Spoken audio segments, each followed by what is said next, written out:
messieurs, bonsoir. Merci d'être venus si nombreux à cette table ronde autour de la question d'enseigner le génocide des Tutsis du Rwanda au collège et au lycée. Alors, on attend Hélène Dumas, peut-être le savez-vous, mais Hélène était en train, j'y étais, de recevoir le prix du livre des lycéens de Blois, des rendez-vous de l'histoire de Blois. Donc, c'était à l'espace Édouard Leclerc.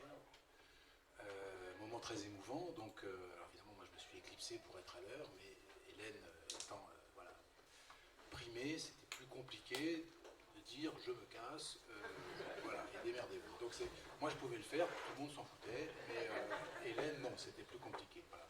Donc ce que je vous propose, c'est peut-être finalement de commencer, elle va arriver, hein, je le sais, de commencer. Donc cette table ronde, elle réunit donc Hélène Dumas, qui est historienne, qui travaille à l'EHESS, et qui est l'historienne que vous connaissez maintenant, hein, qui a commencé à travailler sur le Rwanda en 2004 en fait. Ça a été pour elle une découverte parce qu'Hélène n'est pas historienne au départ. Elle devient historienne avec sa rencontre, la rencontre qu'elle fait avec le Rwanda en 2004. Et cette rencontre avec le Rwanda va lui faire changer de voie. Et c'est la faire devenir l'historienne reconnue qu'elle est devenue aujourd'hui. Elle a écrit plusieurs ouvrages sur le Rwanda, bien sûr sa thèse, Le génocide au village, aux éditions du Seuil, que je vous invite grandement à lire, et le livre entre autres qui vient d'être primé aujourd'hui. Évidemment, le titre m'échappe, je l'avais dans les mains tout à l'heure. Merci. Voilà. Sans ciel ni terre, parole orpheline du génocide des Tutsis. Avec Hélène Dumas, Hubert Struck, que je remercie d'être là. Hubert Struck, qui est professeur agrégé d'histoire et qui est le responsable des activités pédagogiques du mémorial de la Shoah à Paris, dont je suis le responsable des formations. Donc, et moi, je suis Yanis Robert. Voilà. Les présentations étant faites, je vais me permettre de commencer. En fait, on avait prévu que ce soit Hélène qui commence. Et puis bon, voilà. J'ai bien demandé à Hubert de faire son numéro de Kazatchok pour meubler, mais je sais pas, voilà, apparemment il a mal à la cheville, c'est ça ? Ouais, donc le mal de cheville va nous empêcher de profiter du numéro de Kazatchok, et c'est dommage parce que c'était filmé, et on aurait eu quelques archives intéressantes. Voilà. Mais le manque de courage est à souligner. Alors, un petit peu de sérieux maintenant. Au printemps 1990, dans toute la France et notamment à Paris, des manifestations contre le racisme et l'antisémitisme avaient lieu. Très souvent, au cri, vous vous en souvenez sûrement, enfin peut-être pas tous, parce qu'il y a sûrement des jeunes parmi vous, au cri de « plus jamais ça ». Il s'agissait bien sûr de l'affaire dite de Carpentras, du cimetière juif de Carpentras, cette profanation qui a entraîné cette réaction populaire très importante dans toute la France. Le président de la République lui-même, François Mitterrand, s'était mêlé à la manifestation parisienne. Je me souviens, moi, personnellement, encore, de l'avoir vu passer devant moi. Plus jamais ça, criait la foule. C'est-à-dire plus jamais l'horreur antisémite, plus jamais, donc, l'horreur raciste. Plus jamais l'horreur du crime. Et donc, finalement, du génocide dont était porteur, en réalité, le geste de Carpentras. Plus jamais. D'avril à juillet 1994, 4 ans plus tard seulement, après cette manifestation, près d'1 million de personnes, les Tutsis, étaient assassinés sous nos yeux, sans que beaucoup d'entre nous y voient ne serait-ce que le début d'un massacre de masse. Et je m'inclus dans ces gens qui n'ont rien vu et rien compris. Et pourtant, nous étions de ceux qui avons crié « plus jamais ça ». Le ça est arrivé sous nos yeux et nous ne l'avons pas vu, nous ne l'avons pas compris. Et nous fûmes nombreux à n'y rien comprendre. Le travail d'histoire depuis, a été très important. Il nous a permis de mieux cerner de quoi relevaient ces événements qui se déroulaient sous nos yeux. Mais événements sans images. Il y a très peu d'images du génocide des Tutsis au Rwanda. Événements sans images, mais dont les informations remontaient quand même. Le travail d'histoire a été fait, et je tiens à souligner le travail de la commission dirigée par Vincent Duclerc, qui a rendu un rapport extrêmement important, selon moi, qui a permis aussi de faire la lumière sur le rôle de la France et aussi de la présidence François Mitterrand. Ce travail d'histoire nous permet aujourd'hui de travailler, de réfléchir sur ce qu'a été le génocide des Tutsis au Rwanda, et nous permet aussi de comprendre pourquoi il faut enseigner le génocide des Tutsis au Rwanda. Et je crois que c'est la première question que nous devons nous poser en tant qu'enseignants, comme nous devons nous poser cette question en fait pour tout ce que nous enseignons. Pourquoi nous enseignons cela? Et enseigner le génocide des Tutsis au Rwanda relève bien sûr d'un travail d'histoire, mais aussi d'un travail d'édification politique de nos élèves. Le génocide des Tutsis au Rwanda est un moment de l'histoire qui doit nous permettre de faire comprendre à nos élèves que seul le système démocratique est le système qui, on va le dire comme ça, qui nous protège de ce type de dérive et d'extrémité. Et c'est pour cela que nous enseignons, entre autres, l'histoire des génocides, le génocide des Arméniens, le génocide des Juifs, le génocide des Tutsis. Mais je crois qu'il faut faire attention à ne pas tomber dans une leçon de morale moralisante. C'est vrai pour le génocide des Tutsis, comme c'est vrai pour la Shoah par exemple. Nous devons nous méfier de penser que nous édifions nos élèves avec un discours moralisant. Ce fameux plus jamais ça finalement. Or le plus jamais ça, en 1990, qui avait compris ce qu'il signifiait vraiment? Qu'est-ce que c'était le ça dont nous parlions? Et donc c'est à cela qu'il faut nous intéresser, le ça, c'est-à-dire ce qu'a été profondément le génocide. Deuxième point, je crois également, et je sais qu'Hélène, en tant qu'historienne, elle le dira elle-même, j'imagine, en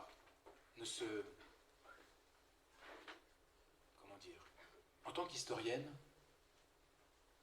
l'émotion a joué un rôle dans son engagement et dans son travail d'historienne. Mais l'émotion de l'historien ne doit pas être l'émotion de nos élèves.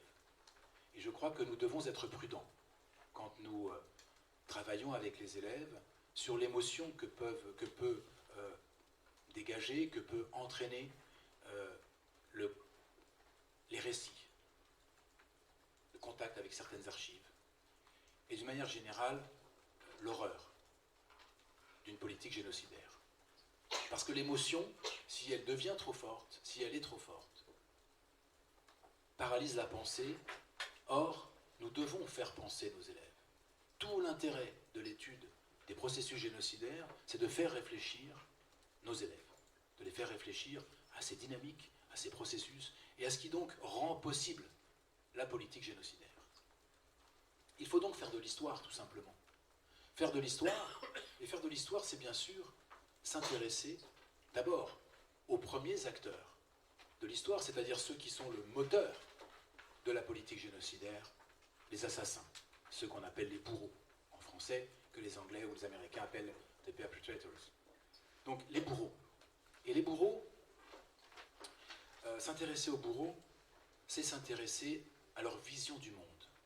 Avec cette idée qui me semble extrêmement importante, de faire comprendre à nos élèves que le crime de génocide, c'est un crime politique. C'est un crime politique qui a différentes motivations, mais qui a d'abord une motivation idéologique et politique. Et ce qui est très intéressant, quand on étudie le processus génocidaire des Tutsis du Rwanda, c'est les points communs que nous pouvons faire émerger avec les autres génocides que les élèves rencontrent durant leur scolarité. Bien sûr, le génocide des Arméniens et le génocide des Juifs. Ces points communs, ce sont d'abord des points communs de type idéologique. Et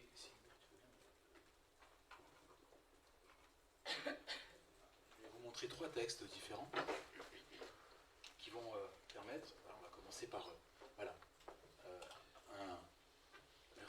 un discours de Léon Mugesera, qui est un des responsables politiques du Hutu Power, en 1992. Et voici ce qu'il dit. N'ayez pas peur. Sachez que celui à qui vous ne couperez pas le cou, c'est celui-là même qui vous le coupera. Je vous dis donc que ces gens-là devraient commencer à partir pendant qu'il est encore temps et aller habiter parmi les leurs ou aller même parmi les Inyenzi, le terme en Kinyarwanda qui signifie cafard, au lieu d'habiter parmi nous en conservant des fusils pour que quand nous serons endormis, ils nous tirent dessus. Ce qui est très intéressant dans ce texte, dans ce discours, c'est évidemment le retournement que vous avez tous constaté. Alors évidemment la déshumanisation, ce sont des cafards auxquels nous nous attaquons. Comme les nazis pensaient que les juifs étaient des bacilles, des virus, voire des insectes, des rats. C'est l'inversion de l'agresseur et de l'agressé. L'agresseur, ce sont bien sûr, dans l'imaginaire de Léon Mugesera, les Tutsis, qui, dès qu'ils auront le dos tourné, viendront les assassiner. Et donc, ce que l'on retrouve, ce que l'on voit à travers ce type de discours, qui n'est pas un discours prétexte, qui n'est pas un discours qui justifie et légitime, c'est un discours de croyants. C'est un discours de croyants et de personnes absolument convaincues de la nécessité. De quelle nécessité? De se défendre. Parce que le génocide, quel qu'il soit, est toujours un geste défensif. C'est toujours un geste défensif, et c'est cela, je crois, qu'il faut aussi faire comprendre. Salut Hélène. Je suis là. Non, aucun, tu rigoles ou quoi?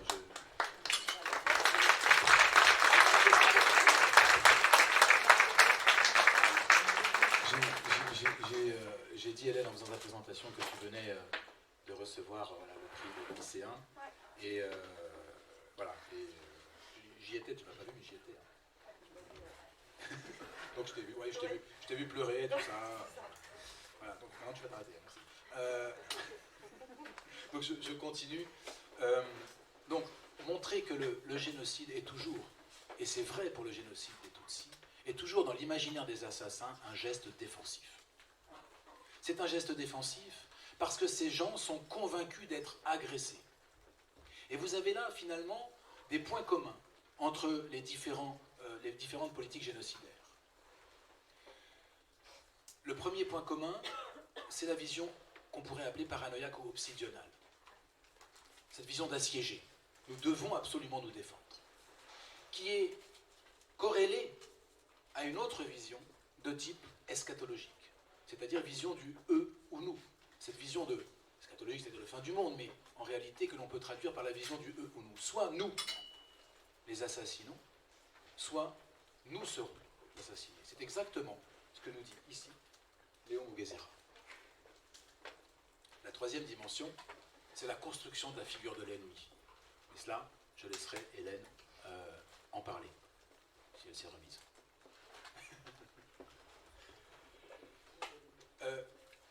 Pour vous montrer les points communs, on peut regarder un texte. Voilà. Un ordre de déportation qui a été affiché dans les rues de Trébizonde, dans l'Empire ottoman, le 26 juin 1915. Nos concitoyens les Arméniens ayant provoqué des conflits sanglants, ayant tenté de troubler la paix et la sécurité de l'Empire ottoman, ayant en outre osé se joindre aux ennemis actuellement en guerre avec notre Empire, notre gouvernement se voit forcé de prendre des mesures extraordinaires aussi bien pour le maintien de l'ordre et de la sécurité du pays que pour le bien-être de la communauté arménienne. En conséquence, les Arméniens devront être envoyés à des destinations qui ont été préparées à cet effet.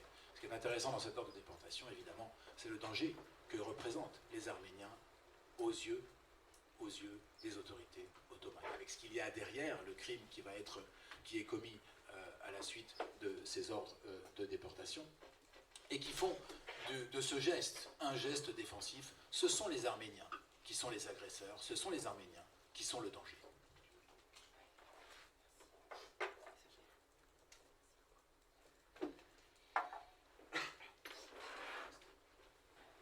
Et voici un texte que certains connaissent peut-être, parce que je l'ai certainement déjà vu, je l'ai déjà montré plusieurs fois, un texte de Walter Matner, enfin une lettre de Walter Matner. Walter Matner était un membre du SD, en réalité des Einsatzgruppen, et il est à Mogilev, en Biélorussie, le 5 octobre 1941. Il écrit dans une lettre à sa femme, c'est sympa les correspondances comme ça, épistolaires entre le mari et la femme, vous allez voir, il écrit à sa femme et il décrit dans cette lettre ce qu'il est en train de vivre. Voici ce qu'il dit. J'ai donc aussi participé au grand massacre d'avant-hier. Pour les premiers véhicules, ma main a tremblé au moment de tirer, mais l'on s'y habitue. Au 10e, je visais calmement et tirais de façon sûre sur les femmes, les enfants et les nourrissons. J'avais à l'esprit le fait d'avoir aussi 2 nourrissons à la maison, avec lesquels ces hordes auraient agi exactement de même, voire peut-être 10 fois pire. La mort que nous leur avons donnée était douce et rapide comparée aux tortures infernales endurées par des milliers et des milliers de personnes dans les geôles de la GPU. Les nourrissons volaient dans le ciel en grands arcs de cercle, et nous les abattions au vol, avant qu'ils ne tombent dans la fosse et l'eau. Il faut en finir avec ces brutes qui ont jeté l'Europe dans la guerre. C'est une lettre à sa femme. Je ne sais pas comment elle l'a pris. Mais l'inversion ici, totale, est absolument terrible. Cet homme est en train d'abattre au vol, c'est ce qu'il décrit, des nourrissons, en disant « nous devons le faire parce que si nous ne le faisons pas, c'est eux qui le feront. » Et de toute façon, ils sont responsables de la guerre. On voit très clairement ici le geste défensif, donc la vision obsidionale, paranoïaque, la vision eschatologique, eux ou nous, et la construction de la figure de l'ennemi, ici en l'occurrence, le juif, c'est-à-dire l'antisémitisme. Donc on voit très bien, je crois, à travers ces 3 exemples, que nous avons des invariants finalement, ce que j'appelle moi des invariants, dans la structure mentale et intellectuelle des bourreaux, des assassins, des génocidaires. La vision obsidionale, la vision eschatologique et la construction de la figure de l'ennemi.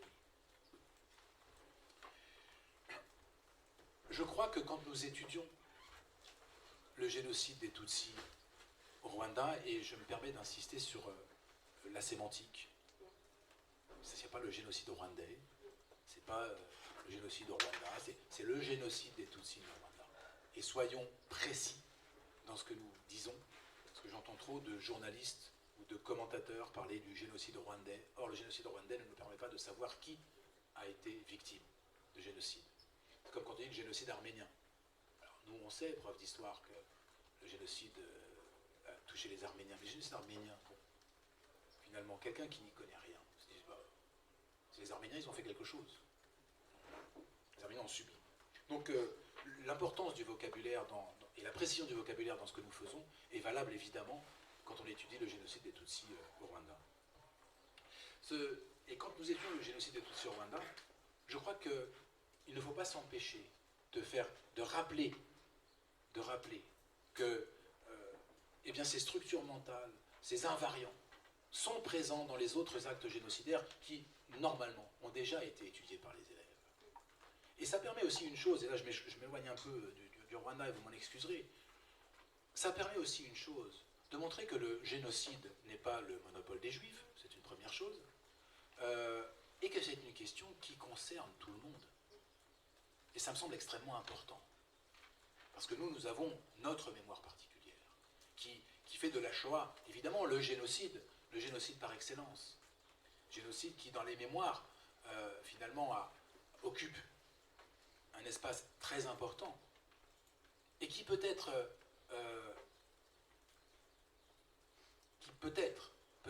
pour certains, empêche de voir que d'autres génocides ont eu lieu.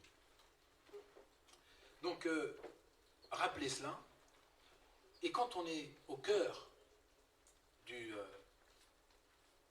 processus génocidaire, montrer et insister sur certains points, l'immédiateté, c'est-à-dire la rapidité de la mise en action et du passage à l'acte. Rappeler aussi, malgré la progression qui, néanmoins, une simultanéité conjuguée à on va appeler ça réticularité, c'est-à-dire comment se met en place le génocide dans l'ensemble du pays, quasiment, voilà, en quelques semaines, de manière extrêmement efficace. Ce sont des points, me semble-t-il, qu'il faut mettre en avant. Il faut aussi, je crois, ne pas hésiter à essayer de nous défaire, en tout cas de défaire peut-être certains de nos élèves, je dis bien certains, de cette vision occidentale un peu archaïque du génocide à la machette. Le génocide des Tutsis, il faut le dire à nos élèves, est un génocide qui est lié à la modernité. C'est un génocide qui est lié à la modernité d'un État moderne, avec une ingénierie politique et sociale extrêmement bien huilée. Il faut dire cela. Il faut expliquer que ce n'est pas une guerre entre Africains qui dit que voilà, à la machette et qui s'entretuent, comme on a pu le dire au plus haut niveau politique de l'État français. Il faut parler aussi de la vicinalité, c'est-à-dire de l'assassinat par les voisins. Dire que ça a existé aussi dans d'autres génocides. Je renvoie au livre de Jan Gross, intitulé justement « Les voisins ». Mais au Rwanda, cette dimension a quand même une dimension particulière. Donc, évoquez cela.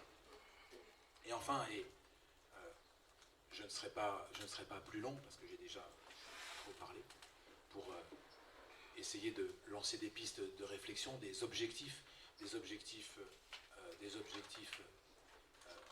d'enseignement. La question de la justice. La question de la justice est une question extrêmement importante, et c'est une question extrêmement importante toujours aujourd'hui au Rwanda. Vous savez, Nuremberg n'avait pas répondu à une question on ne peut plus complexe. Parce qu'elle ne se posait pas. Et cette question, c'est la question de comment faire, après le génocide, dans un pays où vivent une immense majorité de la population, dont une partie importante, conséquente, a fait partie des bourreaux, et une minorité qui a fait partie des victimes. Comment réorganiser la vie d'un pays avec cette situation? La situation du Rwanda, en fait, elle est inédite. Elle est absolument inédite. Jamais dans l'histoire, finalement, de ce génocide dont j'ai parlé, la question ne s'est posée. Comment réorganiser la vie? Comment? Et c'est toute la question de la justice, notamment des Gachacha, sur lesquels tu as travaillé, Hélène. Et c'est la question, bien sûr, qui apparaît aujourd'hui dans les programmes au lycée. Donc voilà, j'ai jeté là quelques pistes de réflexion, quelques idées qui, à mon sens, sont importantes de faire apparaître d'une manière ou d'une autre dans nos enseignements. Et je cède la parole à Hélène. Merci Yanis. Bonsoir à toutes et à tous. Désolée d'être arrivée un peu en retard, je voudrais vraiment de m'excuser. Oui, je crois que Yanis, par l'exercice comparatif qu'il a mené, permet de rentrer donc, dans cette question du génocide des Tutsis, en faisant un événement qui n'est pas exotique, loin de notre propre histoire, et aussi loin de notre propre humanité, comme ça a pu être le cas notamment en 1994, lorsque cet événement a été effectivement décrit comme une tuerie artisanale entre Africains. Je rappelle par exemple que le président François Mitterrand, lors du sommet franco-africain de Biarritz le 8 novembre 1994, désignait le génocide comme un règlement de compte à la machette entre dirigeants africains.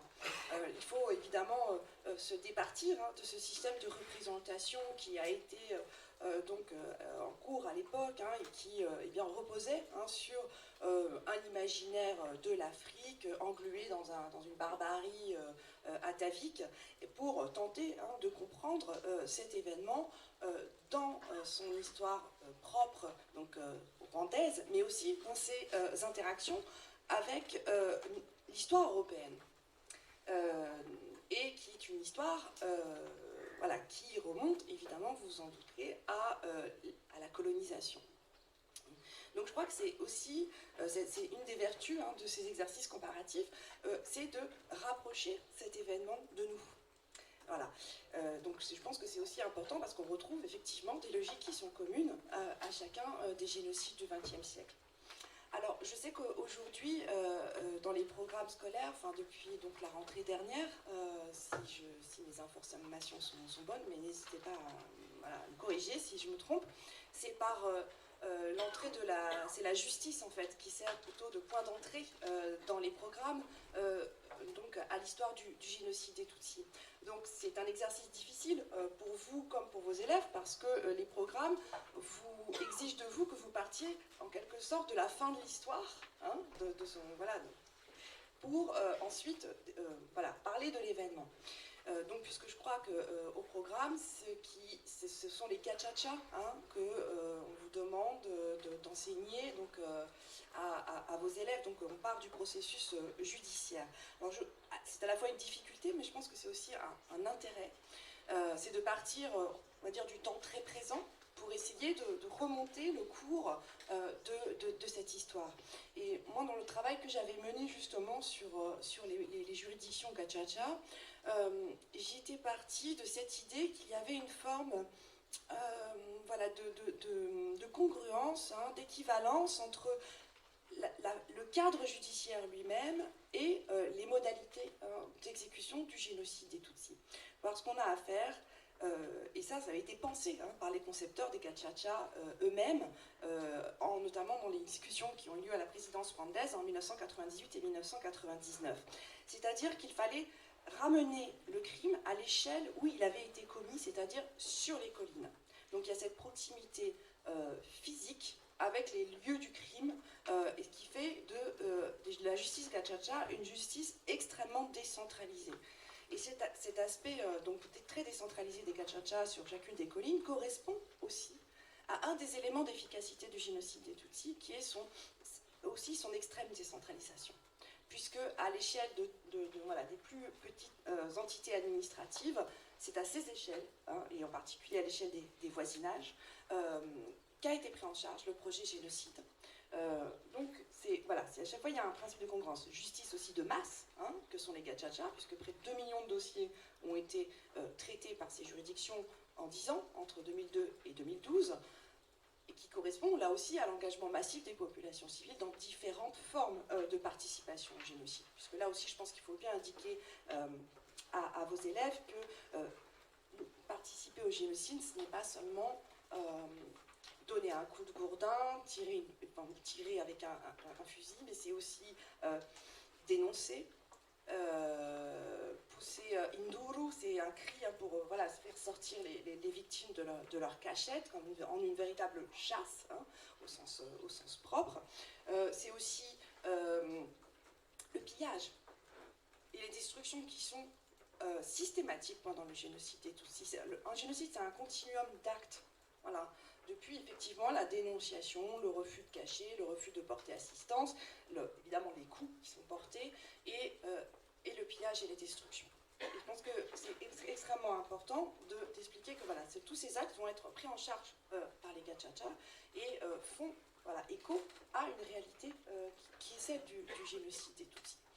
Donc voilà, et on a aussi, à travers les gachacha, une justice de voisins, prise en charge par les voisins, exercée par les voisins, puisque les juges eux-mêmes sont les voisins, en particulier dans les campagnes où il y a eu très peu de renouvellement démographique après le génocide, auquel correspond aussi, je l'ai dit, un génocide pris en charge par les voisinages.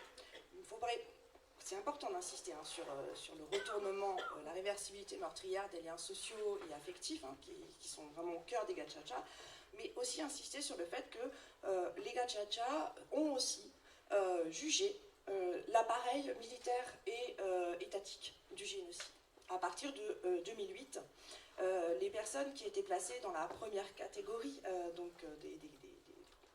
des suspects de génocide, c'est-à-dire les personnes en position d'autorité, que ce soit une autorité partisane, administrative, militaire, ou aussi qui exerçait une forme de magistère moral, je pense en particulier ici aux religieux, ont été jugés devant les gachacha. Donc il faut peut-être se départir de cette idée que finalement la justice pénale internationale, donc le TPIR, aurait pris en charge ce qu'on appelle les cerveaux du génocide, hein, les personnes qui étaient haut placées dans l'appareil militaire et politique au Rwanda, et quand les gachacha auraient finalement jugé, hein, entre guillemets, vraiment avec beaucoup de guillemets, le menu fretin. Moi je ne crois pas à cette hiérarchie judiciaire, c'est important de réfléchir, hein, à ces différents niveaux de responsabilité. Le TPIR a aussi jugé des bourgmestres, les gachacha l'ont fait également. Hein, donc je pense que c'est important, voilà, à travers les gachacha, vous avez aussi, hein, la deuxième mâchoire de cet étau meurtrier tellement efficace au Rwanda, qui est l'État. Voilà. Donc vous pouvez partir de ce cadre judiciaire, du fonctionnement, hein, des gachacha, pour tenter, hein, voilà, de tirer les fils, hein, de la manière dont le génocide des Tutsis s'est produit, alors notamment avec la conjonction, hein, de ces deux logiques, la logique d'État et la logique de voisinage, hein, de réversibilité meurtrière, des liens sociaux et affectifs. Ça, je pense que c'est très, très important. Et puis, je trouve que quand voilà, vous allez remonter, hein, progressivement le temps et donc l'histoire longue du génocide des Tutsis, il faudra effectivement comprendre la construction du racisme sur lequel repose le génocide, parce qu'il y a, Ganis en parlait, hein, des systèmes de représentation de l'autre, avec une majuscule, hein, de l'autre ontologiquement différent et menaçant, qui eh bien, sont adossés à une forme de racisme qui est quand même au Rwanda extrêmement particulière. Et ça, je pense que c'est peut-être une des, malgré la dimension tragique de ce dont on parle, une des vertus pédagogiques, si on peut dire, de l'enseignement du génocide des Tutsis dans les lycées, c'est de montrer comment peut se construire sur le temps long des formes de racisme qui s'appuient sur l'absence de différence. Voilà, c'est quand même tout à fait particulier, puisque voilà, le Rwanda est un de ces rares États-nations, hein, africains, un royaume uni notamment par la langue, hein, le Kinyarwanda, qui a donné lieu depuis le XVIe siècle, et même, ça dépend des sources, mais en tout cas au XVIe siècle, les premiers poèmes dynastiques apparaissent. Donc voilà, c'est une langue qui est fédératrice, qui scelle, hein, une unité culturelle entre les Rwandais, et que les identités Hutu et Tutsi n'avaient pas on va dire de contenu racial ou ethnique, puisque dans le contexte rwandais, hein, les deux termes sont équivalents, avant l'arrivée de la colonisation allemande, puis belge. Et cette construction du racisme, elle est le produit de notre histoire européenne. Voilà, ça, je pense que c'est aussi important pour rapprocher, hein, l'histoire du génocide des Tutsis de notre propre histoire. Puisque, je ne vais pas vous faire un cours ici, mais vous le savez, sont les Européens, de manière générale, que ce soit les colonisateurs allemands, belges, et aussi, surtout, les missionnaires catholiques, vont au Rwanda et voient la société rwandaise à travers donc, le système de représentation qui est le leur à l'époque, qui est celui qui est marqué par la taxinomie raciale, et évidemment taxinomie qui va de pair avec une forme de hiérarchisation, et de là va naître en fait cette hypothèse amitique comme quoi les Tutsis seraient des cousins des Blancs, et donc à ce titre une race supérieure, et qui vont séparer, si vous voulez, les Hutus des Tutsis d'un point de vue racial. Donc toute cette histoire du racisme, elle est vraiment intéressante, je trouve, parce qu'elle elle déjoue un petit peu les attendus, hein, puisque, je sais pas, bref, moi je ne suis pas enseignante, mais peut-être qu'on pourra en parler, mais peut-être que le racisme se pense comme une discrimination, c'est sur une différence. Voilà, la différence de couleur de peau, la différence de religion, la différence de langue, etc. Alors là, il n'y en a pas. Donc qu'est-ce qui fait, hein, qu'une société aussi unie sur le plan culturel, eh bien, voilà, qu'est-ce qui fait qu'elle va... Voilà, qu'un système politique va finir par adopter le racisme anti-Tutsi comme forme de gouvernement à partir de l'indépendance, et puis à partir des années 90, va mettre en place les structures matérielles qui vont eh bien, ensuite être réinvesties dans le génocide à partir du 7 avril 1994. Donc là, je trouve que c'est vraiment voilà, un des intérêts de faire réfléchir les élèves sur une forme de racisme avec laquelle ils sont peut-être moins familiers. Et voilà, voilà, on voit à travers le Rwanda, c'est un révélateur de la construction, voilà, de la nécessité de revenir au ressort de la construction politique et historique du racisme. Voilà. Je pense que c'est vraiment, voilà, je ne sais pas, après peut-être vous aurez des idées différentes de ce point de vue, voilà, c'est une des pistes qui me paraissait intéressante. Et la deuxième, plus contemporaine à 1994, c'est au fond, Yanis en parlait à l'instant, la mise en abîme tragique du pacte civique et politique sur lequel reposent les sociétés occidentales depuis 1945, c'est-à-dire le plus jamais ça. Voilà. Le Rwanda, en 1994, est un démenti cinglant et tragique, voilà, de ces serments qui ont été prêtés sur les ruines de la Deuxième Guerre mondiale.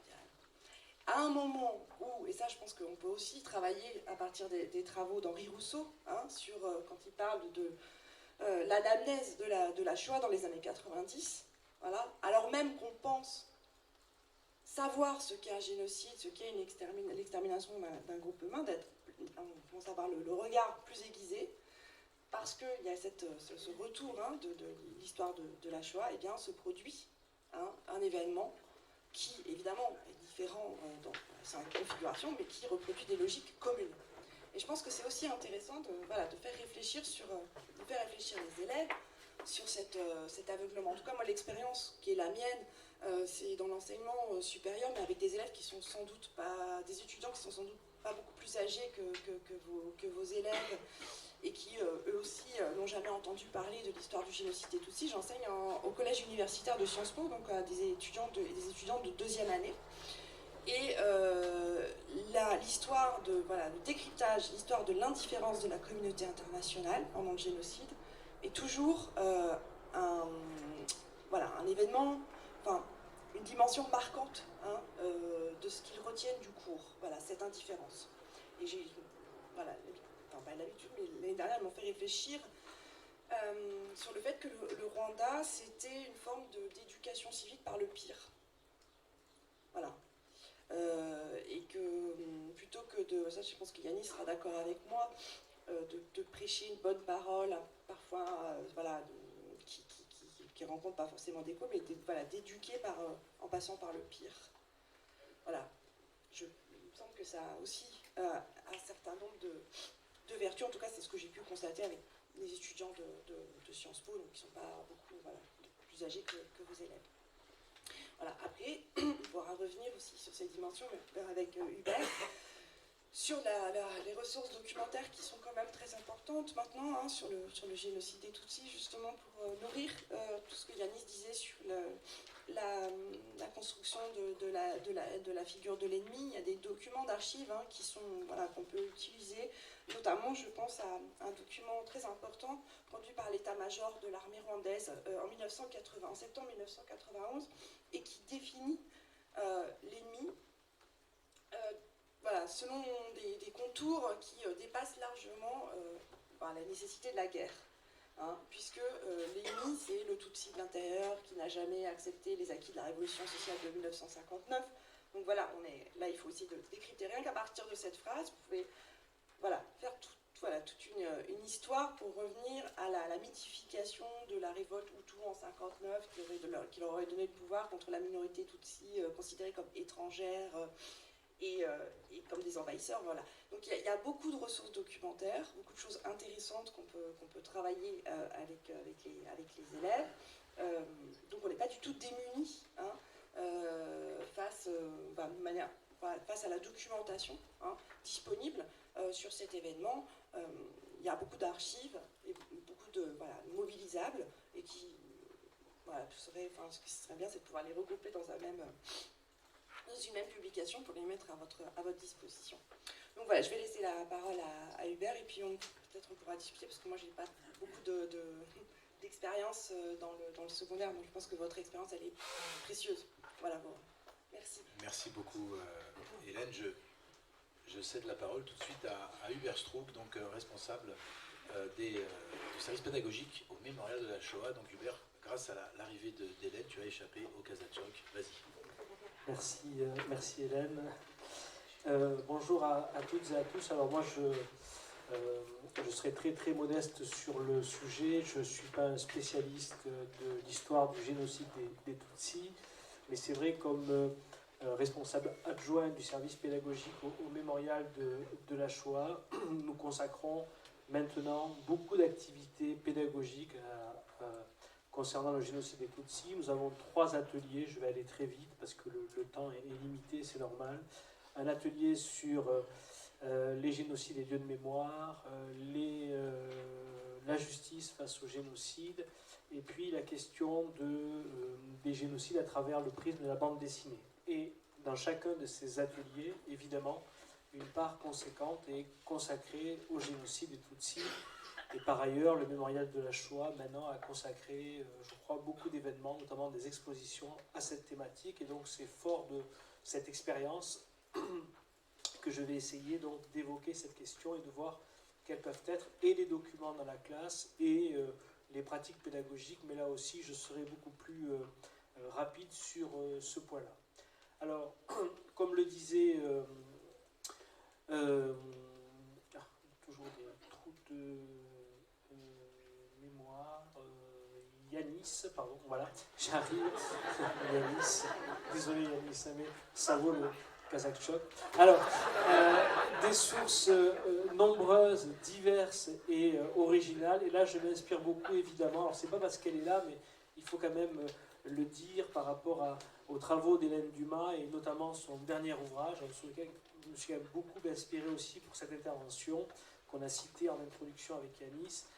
Des sources nombreuses, diverses et originales, notamment des poèmes, des chants, des dessins. Voilà. Et je trouve que ça peut être effectivement intéressant en termes de pratiques pédagogiques.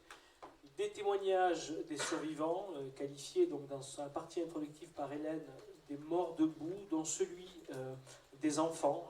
Et c'est intéressant parce que si on veut avoir... J'éviterai d'ailleurs justement, je vais le faire évidemment, mais j'éviterai justement la démarche comparative parce que je voudrais me centrer sur la question du génocide des Tutsis, mais par expérience du génocide des Juifs, et je le vois quand on est au mémorial de la Shoah, finalement quand les élèves arrivent, c'est, je vais le dire de manière très rapide, caricaturale, c'est pour voir des Juifs qui sont exterminés. Voilà, sans comprendre ce qu'ont été les mondes juifs avant. Je parle bien sûr pour des élèves. Et je crois qu'on peut avoir la même impression si on travaille sur le génocide des Tutsis. Et moi, j'ai été très inspiré par les travaux que je cite sur le fait que, notamment à travers ces témoignages d'enfants, on se rend compte que c'est une société rurale, que ce sont des fratries nombreuses, qu'il y a une géographie aussi des Tutsis au Rwanda. Et avant d'arriver à 1994, il y a eu avant un certain nombre d'événements, alors politiques, c'est effectivement 1959, c'est la guerre civile à partir de 1990, et c'est cet enchaînement de faits qui ensuite, et la connaissance de la société rwandaise de l'époque, et aussi de l'action des colonisateurs, évidemment dans une temporalité plus profonde, qui peut-être permet de comprendre ce qui se passe, enfin, ou d'expliquer, comprendre, c'est toujours difficile pour un génocide, mais d'expliquer ce qui se passe en 1994. L'ampleur du génocide aussi, pour comprendre le deuil, et j'ai retenu cette phrase d'Hélène dans son ouvrage, « Tous sont morts en 1994 », c'est un témoignage, il ne reste plus que moi en vie seulement. Voilà. Et c'est important parce que ces témoignages nous disent ce qu'est un génocide, ce sont les enfants, ce sont les parents, voilà, et il ne reste plus qu'une personne dans une fratrie, alors que, comme je le disais précédemment, ces fratries sont très nombreuses et que le taux, l'indice de fécondité est alors un des plus élevés au Rwanda pour l'ensemble de l'Afrique en 1994. Et ça en dit long sur ce qu'est un génocide. Bien sûr, et moi je passerai assez vite sur cette question-là, la possibilité d'une approche comparative, puisqu'en plus dans le cadre des programmes, donc les génocides du XXe siècle, et enfin une place qui est maintenant établie dans les programmes scolaires, ce qui était plus difficile précédemment, puisque le génocide des Tutsis, on en parlait avec nos élèves, on en discutait, mais finalement, bon, on n'avait pas trop de temps, il faut le dire, à y consacrer. Et on le sait, même quand des questions sont au programme, on n'a jamais suffisamment de temps. Alors là, la place, j'ai pris le programme de lycée, plus que le programme de collège, aussi par expérience personnelle. En terminale, donc, le tronc commun, les crimes de masse et les génocides, et deux exemples sont cités, guerre en ex-Yougoslavie et génocide des Tutsis. Ça veut dire qu'il y a bien un moment où on évoque le génocide des Tutsis en tant que fait, on va dire, historique, donc dans sa complexité, dans son étendue, et puis effectivement, en spécialité, la construction d'une justice pénale internationale, les tribunaux Gacaca face au génocide des Tutsis. C'est ce qu'évoquait...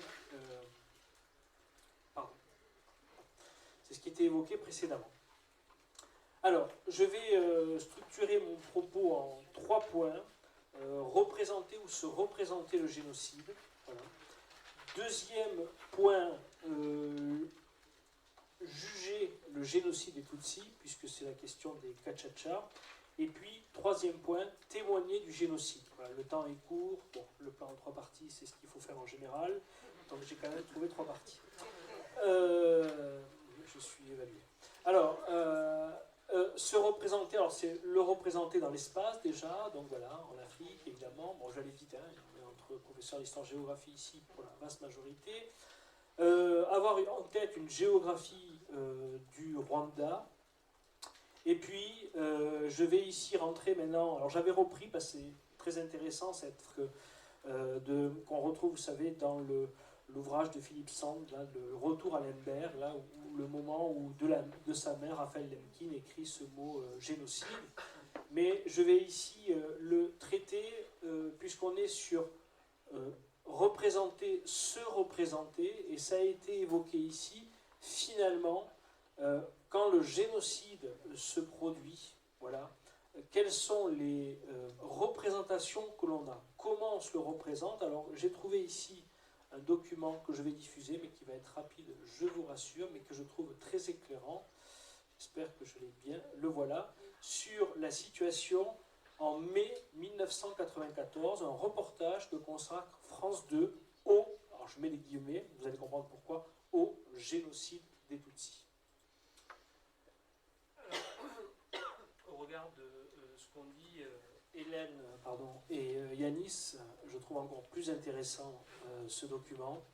On est donc en mai 1994, le génocide donc a démarré dès le 7 avril. On sait très bien que ce sont dans les premières semaines qu'ont eu lieu les plus grands massacres, même si ça va se poursuivre jusqu'au 17 juillet 1994.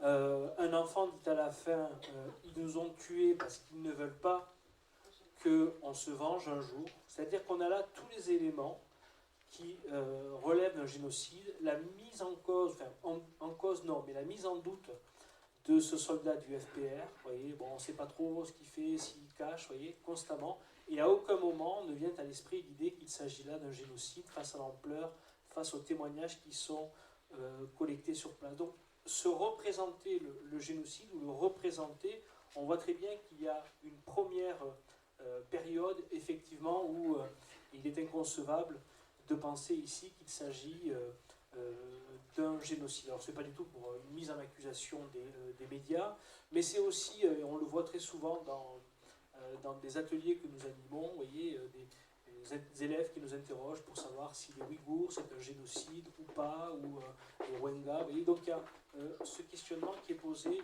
dès le départ.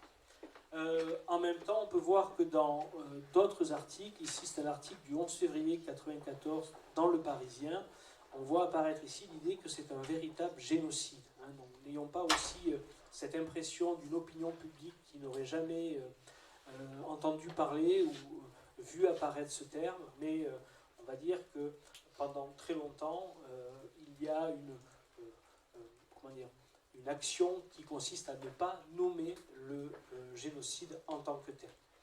Alors qu'en 1994, donc à la fin du génocide, il y a eu donc 100 jours de génocide, on estime à 800 000 à 1 million de victimes, soit 3/4 de la population Tutsi, soit 447 morts par heure. Alors ce sont des chiffres qui sont importants, mais c'est aussi ce qui nous permet, je crois, avec des élèves, de montrer l'ampleur d'un crime de masse de ce type. Alors dans cette représentation du génocide des Tutsis, il y a la question du qui que j'ai posée ici comme une sous-partie, si vous voulez, et la désignation des Tutsis, elle se fait bien sûr sur la position du terme Tutsi sur les cartes d'identité. Alors on voit ici d'ailleurs que ça concerne les Tutsis et les Hutus, mais on le voit aussi dans le discours. Le discours qui va être un discours d'exclusion. Alors ce document, sauf si vous avez une vue exceptionnelle et vous pouvez donc être pilote d'avion, mais je voudrais le commenter parce que c'est un document très connu, que vous retrouvez d'ailleurs, je crois, de tête dans la doc photo des génocides de Vincent Duclerc. C'est très intéressant parce que quand on lit ces 10 commandements, voilà, dans la revue Kangoura, qui encourage toujours à vaincre définitivement les Kankrélas, c'est l'autre terme pour désigner les Tutsis dans un processus d'animalisation, comme on a vu les Inyenzi.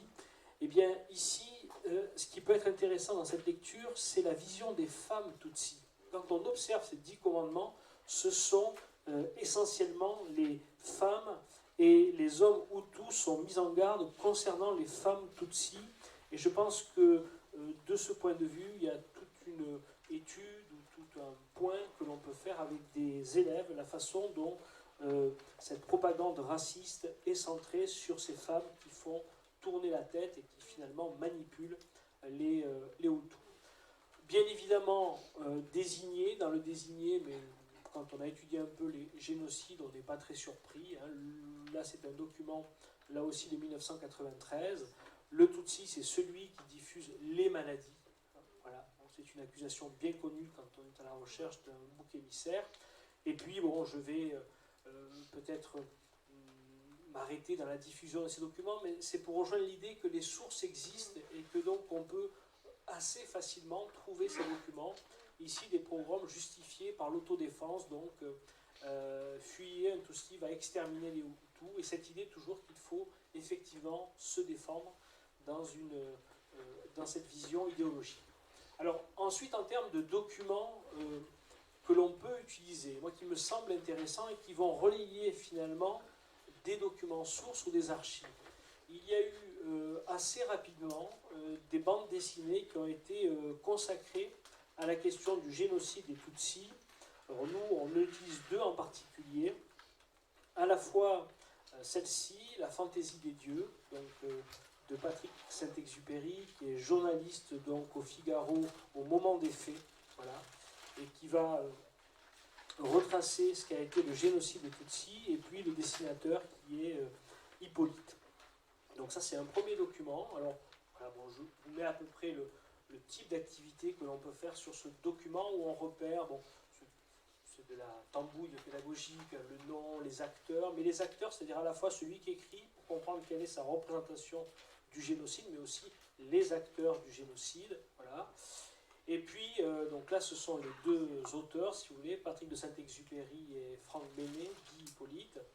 Et puis ici, effectivement, à la fois comment les journalistes eux-mêmes, le journaliste en particulier, puis c'est lui qui est présent, Patrick de Saint-Exupéry, se met en scène dans la bande dessinée, l'aveuglement, et c'est ce qui est montré finalement dans cette bande dessinée, si vous la connaissez, l'aveuglement de la France de François Mitterrand face au génocide des Tutsis, qui rejoint le discours que citait Hélène tout à l'heure. Et puis, vous avez une autre bande dessinée très intéressante pour nommer et voir la propagande Hutu concernant les Tutsis. C'est cette bande dessinée de Jean-Philippe Stassen, Deo Gracias, voilà, qui est peut-être, je trouve, un peu plus difficile, mais qui est aussi très intéressante sur comment des Tutsis qui vivaient avec des Hutus au quotidien vont eux-mêmes, par la propagande, par la fureur qui se déchaîne, passer au crime jusqu'à la folie, puisque ça va être le cas du principal personnage de cette bande dessinée. Donc après, vous avez tous les éléments concernant la propagande. Donc vous voyez ici, donc on a repéré les planches, Imiensi, etc., etc. Vous avez tout un travail à faire, mais qui est assez facile à mener sur la propagande. Et c'est au cœur d'un génocide, on le sait. Il faut convaincre les esprits qu'il y a une menace et que cette menace nous oblige, si on est un bourreau, à nous défendre. Alors c'est le cas bien sûr de la RTL-MC, la radio-télévision libre des Mid-Collines, mais c'est aussi tout le cas de la presse, notamment de Kangourou, que je citais tout à l'heure. Et ce que je voulais, alors attendez, montrer ici, je regarde là, hop, voilà, ça je le ferai donc après, pardon. Alors le comment, là c'est la dimension idéologique du crime, voilà. À la fois une racialisation qui est imposée à la société rwandaise au XXe siècle, et ça c'est tout ce que l'on a vu sur l'héritage colonial, voilà, cette construction de Hutus, de Tutsis dans la société, mais reliée, ne l'oublions pas, par la pensée politique des génocidaires Hutus. Et c'est ce qui mène au génocide, c'est-à-dire que le terreau idéologique des Hutus s'appuie lui-même sur la construction coloniale. Alors vous avez là aussi de nombreux documents de propagande très intéressants à analyser. Par exemple ici, puis moi ce qui m'a beaucoup intéressé en élaborant cette réflexion pédagogique, c'est les continuités, c'est-à-dire qu'un génocide, il y a toujours une référence historique, si vous voulez. Alors elle peut être coloniale, mais par exemple la date de 1959, elle est essentielle dans ce qui va se produire ensuite en 1994. Et là vous avez donc toujours Kangourou, en novembre 91, qui évoque donc le premier président du Rwanda indépendant, Grégoire Kayibanda, voilà, et à travers lui, eh bien, cette idée qu'il faut vaincre ces cafards, donc ces Tutsis, et que finalement, ce qui devrait se passer, puisqu'on est en 91, c'est finir le travail de la révolution de 1959. Et si vous avez lu une auteure comme Scholastique Mukasonga, par exemple, vous retrouvez exactement, la littérature peut être aussi utile, vous retrouvez exactement les mêmes continuités. C'est pour ça que démarrer le génocide, je dirais, en 93, c'est peut-être prendre le risque de ne pas avoir cette profondeur historique, je crois, très utile. Alors j'avais mis, bien sûr, mais on m'a coupé l'herbe sous le pied, j'ai l'habitude, le discours de Léon Mugesera qu'a cité Yanis Roder. Mais voilà, je pense qu'il est essentiel parce que effectivement, d'ailleurs je crois qu'il est là aussi dans la doc photo, ce document, il est essentiel parce que vraiment, vous avez là toute une volonté de désigner le coupable. Et il faut savoir que Léon Mugesera, et je parle sous l'autorité d'Hélène, n'est pas là au moment du génocide des Tutsis. C'est-à-dire qu'il a quitté le Rwanda. Il sera quand même pourchassé, je crois, retrouvé au Canada et ramené au Rwanda, et il prendra perpétuité. Parce que justement, c'est l'idéologie qui mène à un acte génocidaire. Alors bien sûr, toutes les idées ne mènent pas à un génocide, mais un génocide est toujours précédé d'une construction idéologique. Et c'est à ce titre, en fait, qu'il est poursuivi, parce que ce discours est resté malheureusement célèbre, avec des retombées importantes. Alors bien sûr, juger le génocide des Tutsis, donc c'est mon deuxième point, si vous avez suivi, sur les Kashasha.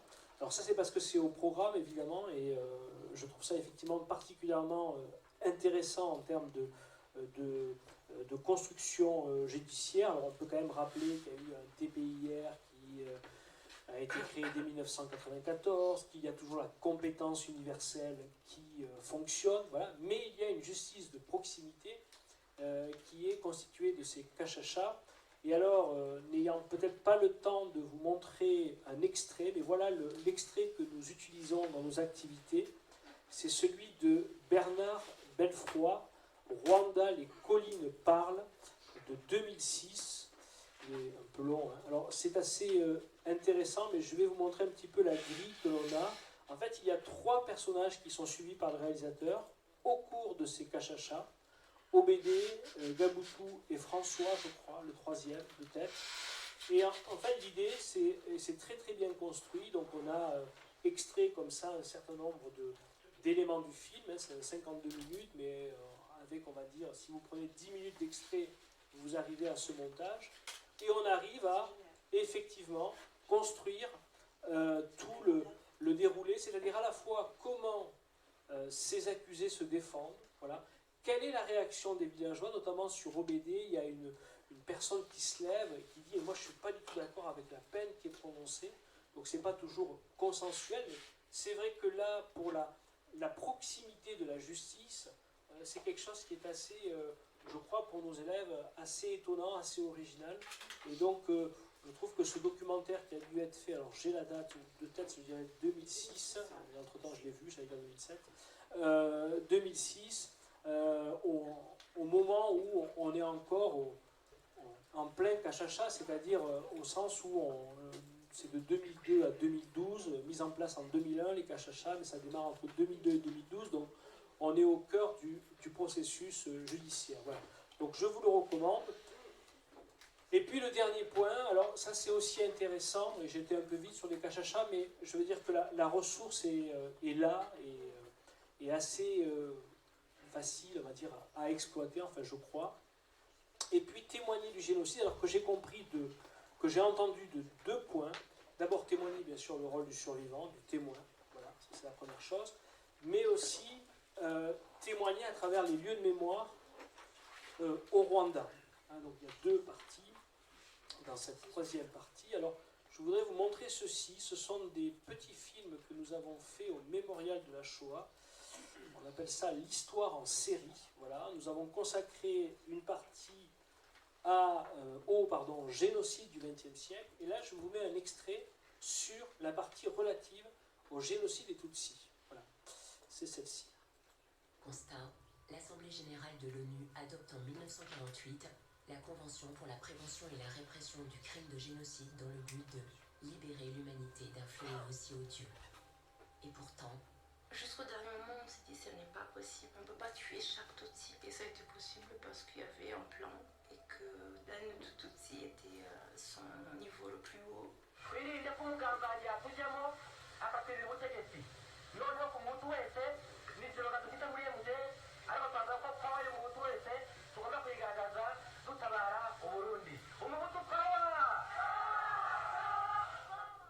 le soir du 6 avril 1994, l'avion du président rwandais Juvenal Habyarimana est abattu en pleine descente par 2 missiles sol-air.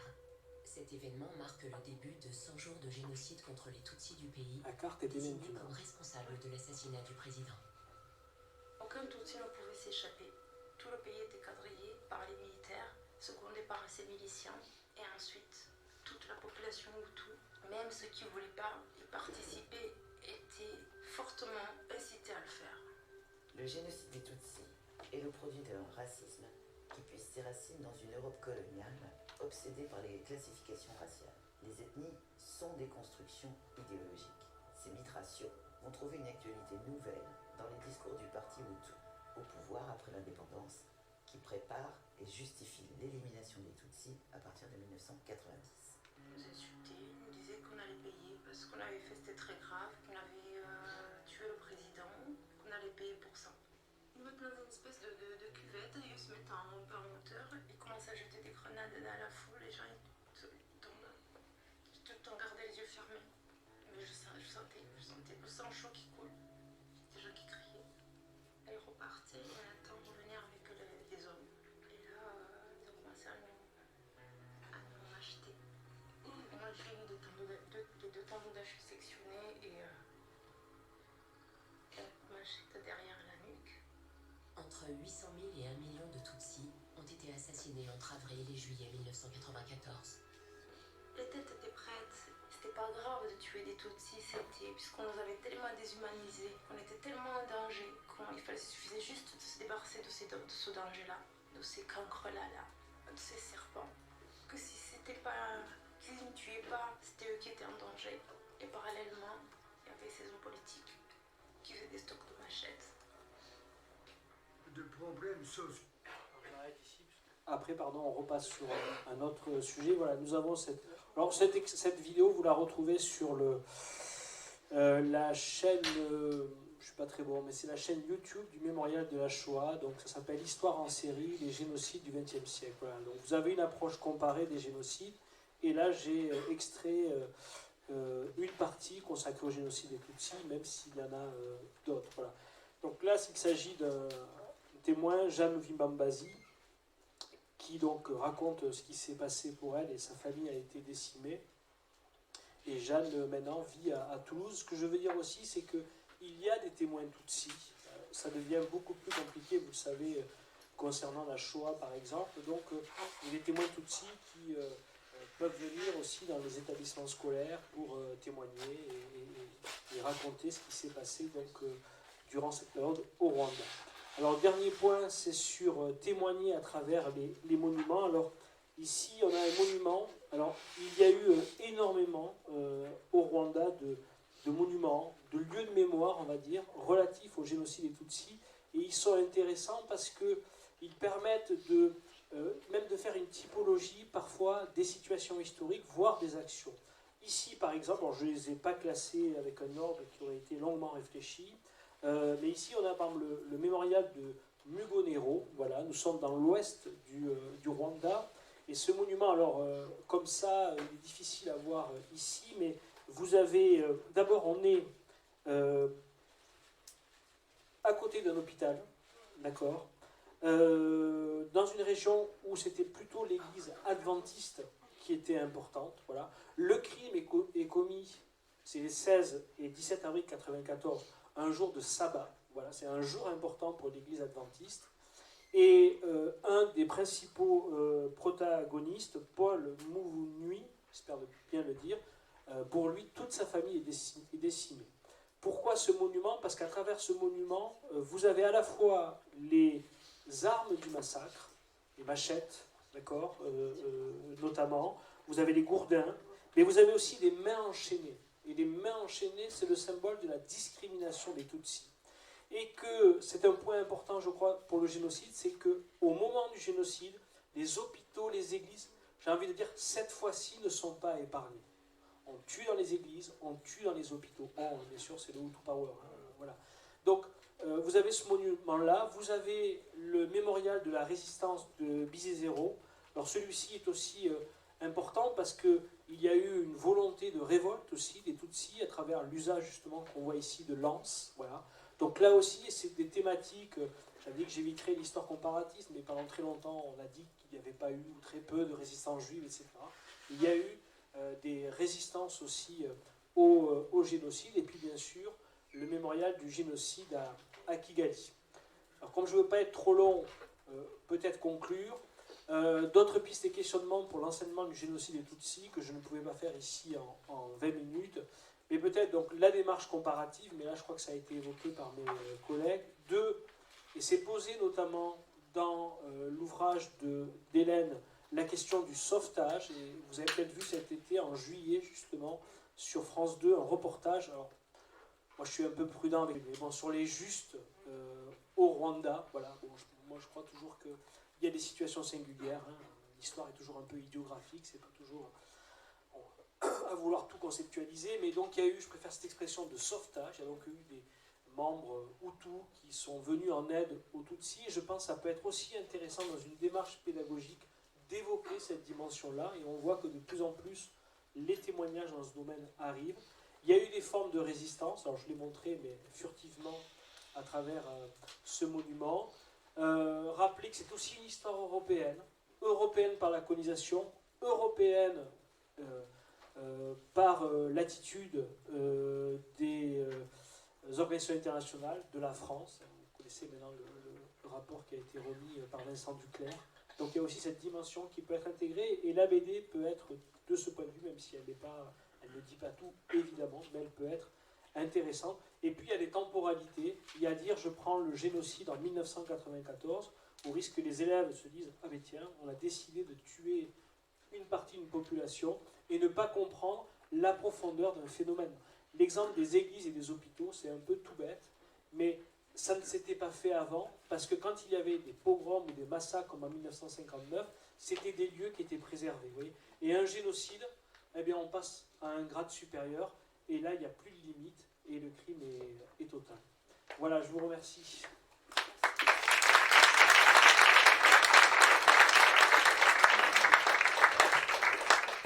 Merci beaucoup Hubert, beaucoup de documents, des choses très intéressantes. Vraiment très, très intéressantes. Merci beaucoup Hubert, tu t'es surpassé pour une fois. Pour une fois que tu as bossé, franchement, bravo. Voilà, il nous reste une quinzaine de minutes pour quelques questions. Vous avez la parole. Alors, on va faire comme ça. Je vous en prie. Bonjour, merci pour votre présentation, c'est toujours très enrichissant. Je voudrais revenir sur un point, notamment Madame Dumas. J'ai eu l'occasion d'assister aux formations des enseignants de langue d'Achoua, et notamment sur le génocide des Tutsis. Et je ne suis pas sûre d'avoir bien compris ce que vous dites quand comprendre la construction du racisme qui s'appuie sur une absence de différence, alors qu'on avait semblé comprendre que la construction du racisme avait été historique, européenne, avec des Tutsis qui étaient grands, plutôt blancs, élancés, ou le élagué des grands arbres, et les Hutus, petits, trapus, il y a aussi des critères aussi cognitifs, le Hutu étant un bon gars, et le Tutsi étant un peu fourbe. Il y a ce point-là, donc il se peut l'éclaircir. Et l'autre point, sur le éviter un génocide à la machette, je comprends totalement la vision archaïque et africaine, mais il m'avait semblé que les chiffres étaient assez conséquents sur le fait que c'était l'arme principale qui avait été utilisée. Alors après, il y a eu les bulldozers, les clous, des tués, etc. Mais je vais revenir sur ces deux points. Merci. Merci pour vos questions. Alors, la construction des identités Hutu-Tutsi comme des identités raciales, hein, c'est vraiment le produit de la rencontre coloniale et missionnaire. Et cette construction, elle passe en effet par tout ce que vous décriviez en fait, par ces textes qui vont... alors c'est intéressant, je pense qu'il y a quelque chose à travailler, même si ça peut être un peu complexe. Il y a par exemple le Monseigneur Classe, qui est un père blanc et qui est un personnage extrêmement important parce qu'il est au Rwanda avant que les Belges n'y prennent pied, hein, en chassant les Allemands, et c'est lui qui va renseigner les autorités belges sur la nature, hein, de l'organisation sociopolitique du Rwanda. Et dans ces textes de 1916, c'est ce qu'on avait montré dans l'exposition mémorielle de HUA en 2019, oui, il y a 3 races au Rwanda, hein, il le décrit, voilà, c'est écrit comme ça, les Hutus, les Tutsis et les Tois. Alors les Tois, ils sont décrits comme des pygmoïdes, des négrillons, enfin voilà, avec tout ce langage évidemment très dévalorisant, hein, de l'époque.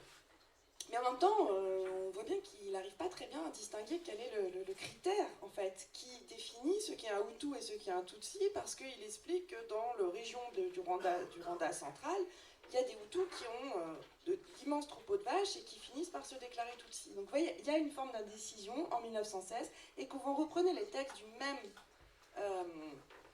Monseigneur Classe dans les années 30, là, il n'y a plus d'indécision. Voilà. Il s'est passé quelque chose. Ces 3 races, et les Tutsis sont physiquement dépeints d'une manière qui sera, qui va être reprise en fait dans cette imagerie coloniale raciste et ensuite par les régimes post-coloniaux de manière quasi invariante. C'est ça aussi qui est intéressant, c'est que ce corpus idéologique, il est posé très tôt et il va très peu changer en fait. Il va se nourrir, hein, évidemment de la mythologie de la Révolution de 59, mais il va très peu changer. Parce qu'on va retrouver en 90 des propos qui sont exactement de la même nature que ceux que pouvaient tenir les missionnaires ou les colonisateurs dans les années 30.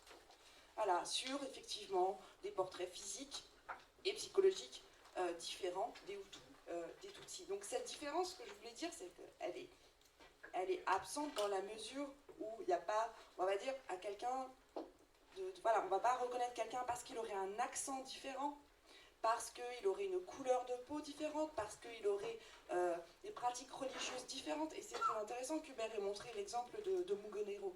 Parce que Mugonero, c'est une minorité religieuse, c'est les adventistes. Et pourtant, c'est au sein du complexe adventiste, dans la chapelle, dans l'hôpital, que des adventistes vont tuer d'autres adventistes le jour du sabbat. Donc voilà, ce retournement de tous les liens, voilà, ce retournement axiologique de toutes les valeurs pendant le génocide se joue dans un monde où les différences sont extrêmement ténues. Les différences, elles sont marquées par quoi? Par la pratique administrative, les fameuses cartes, les recensements, les discriminations à l'entrée à l'école secondaire pour les enfants. Voilà, et voilà, je pense que ça peut être aussi, par exemple, de partir d'une carte d'identité avec les élèves, avec ses mentions raciales, partir des recensements ethniques que devaient produire les bourgmestres tous les mois. Les bourgmestres de chacune des 145 communes du Rwanda produisent des appareils statistiques extrêmement sophistiqués, des nourrissons jusqu'aux vieillards. Tout le monde est recensé en fonction aussi de ce critère racial. Et dans un pays qui est quand même pas très riche, qui est même plutôt pauvre, eh bien, il y a un investissement, si vous voulez, qui est considérable dans la construction de ces appareils statistiques, qui sont des appareils statistiques visant à compter les races. Voilà. Et donc ça, je pense que ça peut être aussi des types de documents, voilà, les textes de Monseigneur Classe, par exemple, 1916-1930, où voilà, un recensement racial des années 80, par exemple, qui peuvent être intéressants. Il y a aussi, je vous montre souvent une lettre du roi Rudahigwa qui, en 1957, voilà, écrit à la tutelle belge en expliquant que, en fait, on peut pas.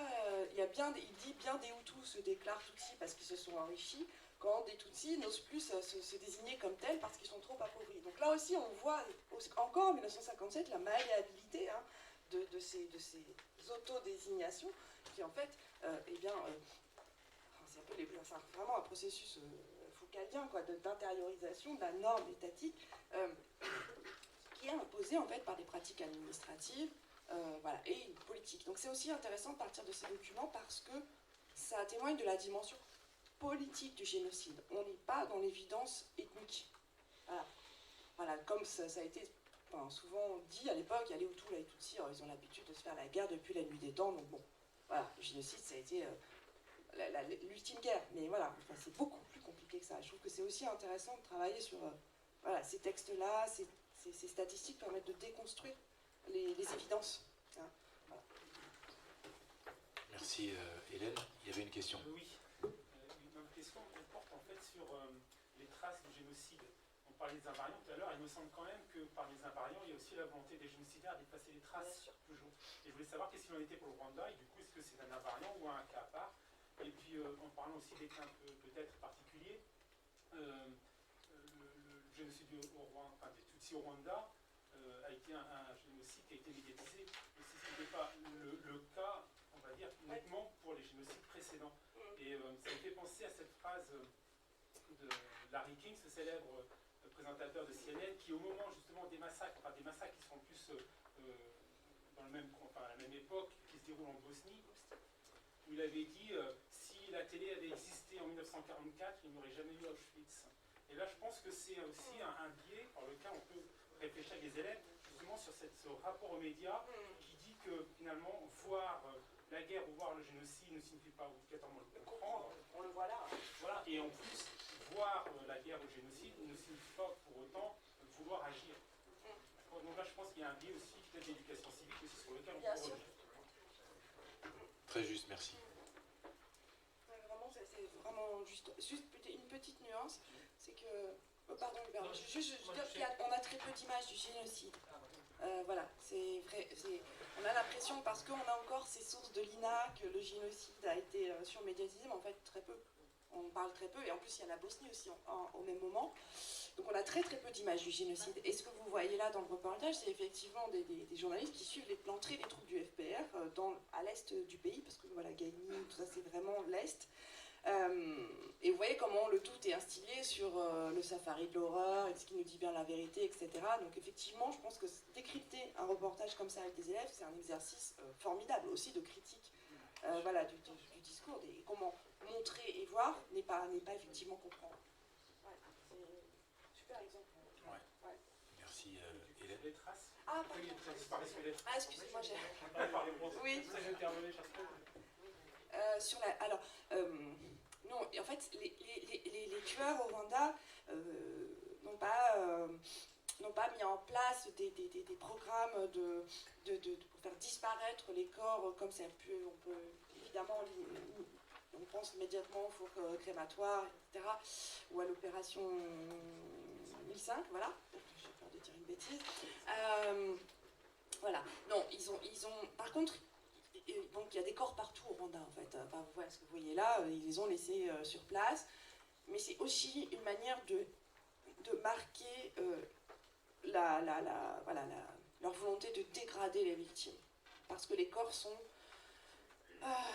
jetés souvent dans des latrines, aussi les cours d'eau ont beaucoup et servi donc, pour se débarrasser des corps.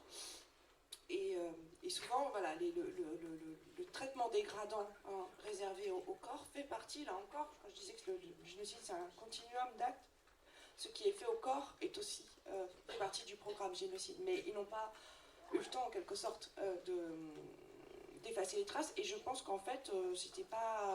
Ils pouvaient laisser les corps comme ça se faire manger par les animaux. Pour eux, il n'y avait pas d'offense, en fait, qui était faite au corps de ceux qui venaient de tuer. Sur la question du martyr des corps, je pense qu'il est intéressant, mais ça c'est pour nous, parce qu'avec les élèves ça devient encore que, pourquoi pas, de revenir à Denis Crouzet et aux guerriers de Dieu, avec justement le massacre, enfin,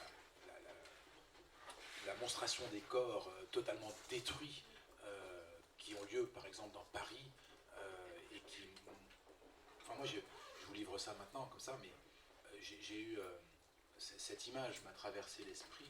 Alors évidemment, quand on pense au génocide des Tutsis, ça saute aux yeux, hein, cette idée de défigurer, de déshumaniser complètement, de faire du corps de l'autre. La charpie, c'est l'image du mal, hein, et on va expier, le mal va expier. Mais j'ai eu la même,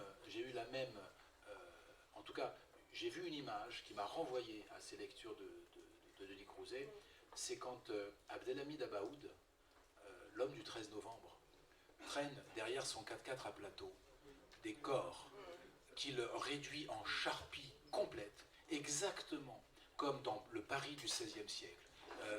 Les catholiques, les extrémistes catholiques parisiens traînaient les corps des protestants de la même manière. Donc il y a là le rejeu de quelque chose qu'on peut considérer aussi comme un invariant éventuel de ces questions. Je crois, j'avais autre chose. Moi j'avais une question à Hélène, mais je vais attendre que peut-être. Ah non, je voulais, c'était la réponse sur les traces. Ah oui, d'accord, ok. Merci Hubert. Oui. Moi j'ai une question sur le rapport du clerc et l'utilisation du rapport du clerc qu'on peut avoir en classe éventuellement. J'ai assisté à la conférence hier dans laquelle vous étiez présent avec Vincent Duclerc. Et aujourd'hui j'ai assisté à une conférence qui n'avait rien à voir sur enseigner les années Mitterrand, et Frédéric Boulot avait critiqué très fortement la méthode, la démarche historique du rapport que Vincent Duclerc a. Qui ça? Frédéric Boulot. Et il critiquait très fortement. Donc du coup. Et sur quels Ses motifs c'était sur la méthode. Il disait qu'il avait, donc je le cite, la vérité n'est pas dans les archives. C'est un travail sur les archives et pas un travail d'historien. Il critique la méthode, elle était forte la critique. Il existe un biais rétrospectif, il y a une vision téléologique du rapport, et il allait jusqu'à dire si c'était une thèse, si ce rapport avait été une thèse, l'étudiant n'aurait pas soutenu sa thèse. D'accord. Donc, en fait, moi, voilà, comme la plupart des personnes ici, je suis enseignante. C'est sur deux points, en fait. C'est ma pratique d'enseignante et puis aussi, moi, aussi l'intérêt par rapport au génocide. Et derrière le rapport du clerc, c'est aussi l'implication de la France.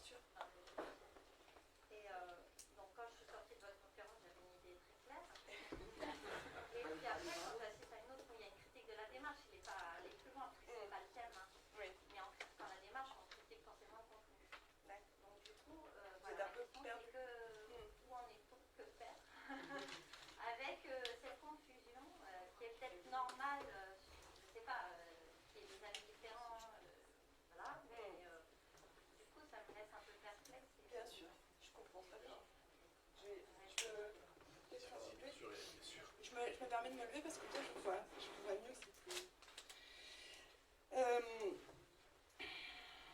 Écoutez, enfin, après, un discours, il se situe. Et peut-être que le discours de ce monsieur était dans une table ronde un peu peut-être laudative sur les années Mitterrand. Voilà, donc si on le prend dans son contexte, voilà, émettre peut-être certains... Voilà, on peut aussi émettre une critique de la critique de la méthode. Voilà.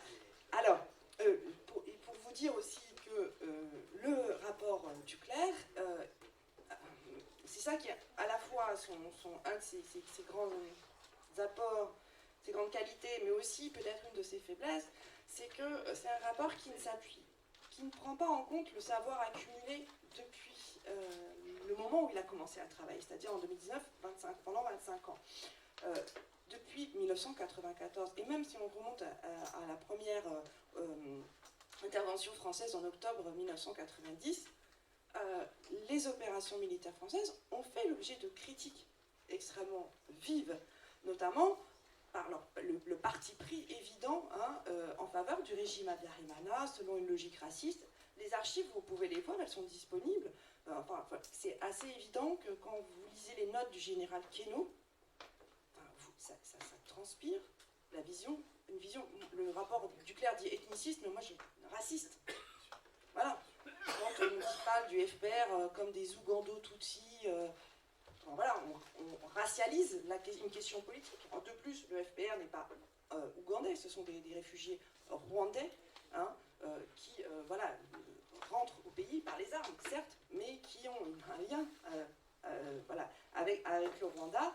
Et cette vision de, par exemple, je dirais que le terme Ougando-Tutsi, ça pourrait permettre, que vous trouvez dans toutes les notes du général Queneau, quasiment, permettre voilà, comment dire, un commentaire extrêmement long. Qu'est-ce que ça veut dire Ougando-Tutsi? Parce que, voilà, c'est la racialisation d'emblée de la part des responsables militaires de l'état-major particulier de François Mitterrand de cette question. Il n'y a pas, si vous voulez, le rapport Duclerc a certes des défauts, mais sans doute, mais il s'appuie sur un corpus archivistique absolument considérable, et ce que je disais aussi tout à l'heure, c'est qu'il ne remet pas fondamentalement en cause le récit qu'on connaît depuis 27 ans. Il le nourrit d'archives nouvelles qui précisent le contour voilà, du cheminement des décisions, du dysfonctionnement démocratique aussi, qu'a connu notre pays, il le met très bien en lumière, mais si vous voulez, c'est une histoire qui est connue par d'autres types de sources, notamment des témoignages oraux, et aussi un certain nombre d'archives qui étaient déjà connues des chercheurs, parce qu'il y a la commission d'information parlementaire de 1998 qui avait déjà exhumé beaucoup d'archives. Il y a parmi ces archives exhumées par la MIP, une qui voilà, peut faire l'objet d'un commentaire avec des élèves sur le rôle de la France. Une archive de 1992, donc signée, je crois, de l'attaché militaire français à Kigali, qui témoigne du fait que les militaires français sur place sont parfaitement informés du programme d'autodéfense civile, c'est-à-dire d'un programme de distribution d'armes à feu à la population civile. C'est un des dispositifs essentiels de préparation du génocide. Voilà. Et pour autant, rien n'a été... Enfin, voilà. La France a continué à appuyer ce régime. Voilà. Donc, vous pouvez y aller tranquillement à partir de documents, en étant assuré d'un récit voilà, qui soit stabilisé à partir du rapport Duclerc. Oui, et d'autre part, je me permettrais d'ajouter que les historiens spécialistes de la question ont tous salué le rapport Duclerc. Le monsieur dont vous parlez, j'aimerais bien savoir sur quoi il a travaillé. Bien. Il est l'heure de conclure. Alors moi j'avais une question, Hélène, mais enfin c'est un peu compliqué parce que c'était sur ce que tu disais. Ça fait des années qu'on discute, Hélène et moi, sur racisme, antisémitisme, etc. Et finalement, je me dis, plus je réfléchis, et plus je me dis, Hélène, qu'en fait, je pense qu'il faudrait, enfin je sais pas ce que tu en penses, il faudrait peut-être arrêter de parler de racisme quand on parle de ce qui est arrivé aux Tutsis, mais simplement d'antitutsisme. Parce que comme on parle d'antisémitisme, pour le distinguer du racisme, je crois qu'il faut distinguer la manière dont les Tutsis sont considérés par les racistes Hutus, c'est une forme de racisme, par un terme particulier. Parce que cela ne relève pas d'un simple racisme. Il y a des points communs très forts entre l'antitoutsisme et l'antisémitisme. Le racisme considère, et je vais aller très vite, je ne vais plus m'en excuser, le racisme considère que ceux que l'on vise sont inférieurs à nous, ils ne valent rien, ils sont moins que nous. Le problème des antisémites ou des antitutsis, c'est que les juifs ou les tutsis sont supérieurs et meilleurs. Ça change tout. Voilà. Et donc je crois qu'il faudrait, me semble-t-il, et un jour peut-être qu'on devrait écrire un truc. C'est juste pour essayer de me mettre en valeur avec Hélène. Parce que, alors, je voudrais juste terminer en remerciant chaleureusement Hubert. Merci beaucoup pour le travail fourni, Hubert. Vraiment, c'était très intéressant. Merci beaucoup. Et vous remercier d'avoir été là et d'être encore là alors qu'il fait presque nuit. Et je voudrais dire une chose à Hélène. D'abord, je voudrais dire l'émotion que j'ai ressentie tout à l'heure quand tu as reçu ton prix. Je voudrais te dire mon émotion, mais aussi ton admiration. Mon admiration, pardon. La mienne. Mon admiration. Parce que d'abord ton prix il rejaillit sur nous tous qui travaillons sur ces questions. Et vraiment, merci pour ça.